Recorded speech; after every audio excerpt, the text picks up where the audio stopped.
Bem-vindos ao podcast Fé e Razão.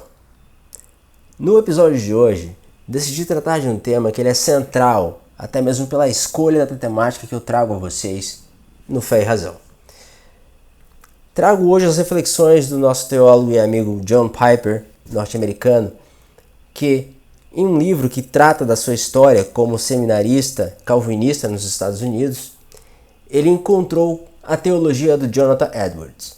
Para quem não o conhece, Jonathan Edwards foi um teólogo, filósofo e pregador seminarista dos grandes avivamentos do século XVIII e considerado como o maior teólogo que a América já produziu, alguns o comparando em nível de intelectualidade a Immanuel Kant ou Spinoza.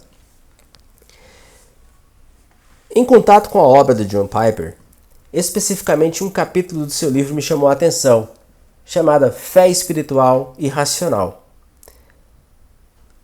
Não quis fazer nenhuma tradução por meio de inteligência artificial ou qualquer outro tipo de coisa para não perder a essência das palavras, então traduzi eu mesmo para vocês com uma linguagem que se adequa ao evangelismo nacional brasileiro e farei, portanto, a leitura dessas reflexões que tratam não só das reflexões de John Piper, mas principalmente do tema central, como a fé e a razão, da forma espiritual e racional, é entendida por Jonathan Edwards. Seguimos. Jonathan Edwards compartilha a mesma convicção de João Calvino sobre os fundamentos da fé no Evangelho. É a glória de Deus vista com os olhos do coração, como majestosa e autoconvincente. Mas Edwards não enfatiza um tom levemente diferente. Ele reforça que a convicção da verdade do Evangelho deve ser tanto racional quanto espiritual. A glória de Deus no Evangelho é a chave para ambas. Edwards diz que, mesmo que uma pessoa tenha uma forte afeição religiosa e que tenha uma fonte de verdade no Evangelho, essas afeições são sem valor. Aspas, a não ser que a sua persuasão seja de convicção racional ou razoável. Mas o que ele quer dizer com racional e razoável? Abro aspas novamente. Por convicção racional, quero dizer convicção fundada em evidências reais ou sobre as quais exista um motivo razoável ou apenas fundada em convicção. Pessoas podem ser persuadidas que a religião cristã é verdadeira. Quando suas persuasões não são construídas sobre evidências, mas apenas baseadas na criação recebida pela família, tradição ou opinião de outros, assim como os islâmicos são fortemente persuadidos da verdade da religião islâmica, porque seus pais, vizinhos e nação assim acreditam. Portanto, a crença na verdade do cristianismo fundada nos mesmos parâmetros tem o mesmo efeito. Não é fé, é fanatismo. Apesar de ser uma crença em algo mais verdadeiro, a forma como se acredita não torna essa crença infundada em fé, pois sua base é a criação e não a verdade final, assim como o cristianismo é em evidência mais forte que o islamismo. E a fé cristã deve ser igualmente mais forte. Fecho aspas. Assim, Jonathan Piper conclui. Uma das minhas maiores preocupações é que as pessoas que professam a fé em Cristo a fazem pela criação recebida ou influência de outros. Não é a fé fundada na manifestação da glória de Jesus Cristo, mas em tradição ou opinião de outras pessoas. Se este é o caso, essa fé não é redentora. A fé que transforma e salva é construída, como diz Edwards, sobre evidências reais ou convicção razoável da ressurreição de Cristo. Mas o que é convicção razoável sobre a qual a fé deve ser fundada? A resposta para esta pergunta também define o que pode ser convicção espiritual. Para que a fé tenha seus frutos verdadeiramente vindos da graça, que significa dizer salvadora, Jonathan Edwards diz que é requisito que a fé seja não somente racional, mas também represente verdadeira convicção espiritual. Ele diz que o fundamento racional da crença deve emergir da transformação espiritual da glória de Deus pelo Evangelho. Abro aspas. Uma convicção espiritual da verdade e das maravilhas do Evangelho caracteriza-se por emergir da apreensão espiritual das coisas que se compreendem com a razão, isto é, também evidente nas Escrituras, que frequentemente representa que a fé salvadora da realidade e divindade das coisas que nos apresentam no Evangelho advém da revelação do Espírito Santo em nossa mente.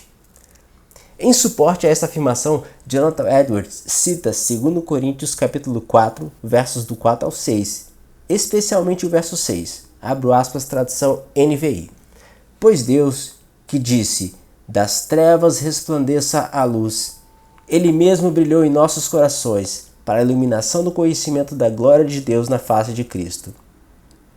Então, ele comenta o verso 6, abro aspas, nada pode ser mais evidente do que a crença salvadora aqui comentada pelo apóstolo Paulo, como emergindo da mente que foi iluminada para dar testemunho da glória divina das coisas que ele professa.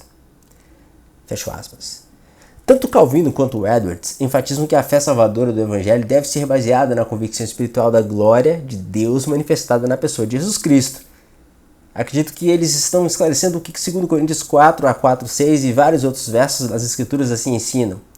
Então, a glória de Deus na face de Cristo, que significa dizer a glória de Cristo, que é a imagem de Deus, é essencial no Evangelho.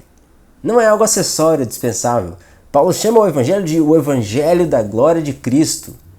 Esta glória é o conhecimento dos eventos do Evangelho que nos é revelado. Se alguém chega até o Evangelho, compreende os eventos da crucificação e ressurreição de Cristo e acredita que todos os eventos verdadeiramente aconteceram, mas não experimenta a transformação da glória divina de Cristo, essa pessoa não alcançou a fé salvadora. Ter a experiência da glória de Cristo descrita no Evangelho é essencial para a verdadeira conversão. Jonathan Edwards reforça esse ponto com bastante ênfase para combater o ensino das falsas conversões. Um cristão confesso pode ter todas as palavras certas, mas não produzir frutos espirituais? O que há de errado nisso? A transformação sobrenatural das trevas para a luz não aconteceu. Os efeitos da cegueira do pecado não foram retirados. Os olhos do coração ainda estão incapazes de ver e experimentar a glória de Cristo, que é a imagem de Deus. Abro aspas. Quando alguém se converte, é chamado de uma posição para outra, chamado para sair das trevas para a luz. Na conversão, somos trazidos a ver a realidade espiritual. Estas coisas que antes ouvia-se apenas pelo ouvido, agora são capazes de proporcionar verdadeira experiência de vida com Deus, da vida com Cristo e da distinção entre pecado e santidade, a visão do caminho da salvação, a experiência da felicidade e alegria vindas de Deus em seu favor. O convertido agora se torna convencido e passa a conhecer Deus de forma que jamais conheceu antes. Toda esta transformação acontece pela combinação do convencimento racional e pela vivência espiritual. Fecho aspas. Agora vamos enfatizar essas coisas divinas e essenciais encontradas no Evangelho. É verdade que todas as Escrituras têm a marca da glória de Deus, já que Ele é o autor.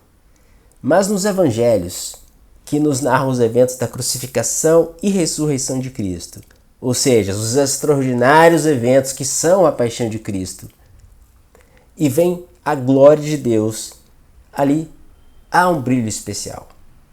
Portanto, é especialmente importante que nós pensemos no Evangelho como revelação da glória de Deus, pois Deus que planejou a redenção como um milagre central, onde a sua glória revelar-se-ia de geração em geração.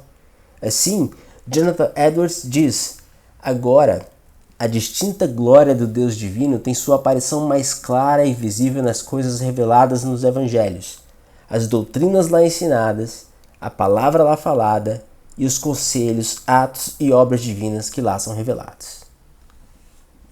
Meus amigos, essa é a reflexão que tinha para hoje, tratando, portanto, a importância de conhecermos a verdade do Evangelho, conhecermos quem foi Jesus Cristo, que foi homem, mas também Deus, Deus encarnado. Conhecermos os eventos e os ensinamentos de Cristo, a moralidade cristã, como agir nesse mundo. Mas também experimentarmos a transformação espiritual que nos prepara para o mundo do reino de Deus, que não é um reino desse mundo. A combinação dessas duas fés, a fé na realidade das coisas racionais que conseguimos compreender aqui neste mundo, juntamente com a transformação espiritual prometida pelo nosso Senhor Jesus Cristo, pelo Espírito Santo, nos dá a completude de ser justificado pela fé e uma condição de cristão convertido. Esta é a visão do Jonathan Edwards.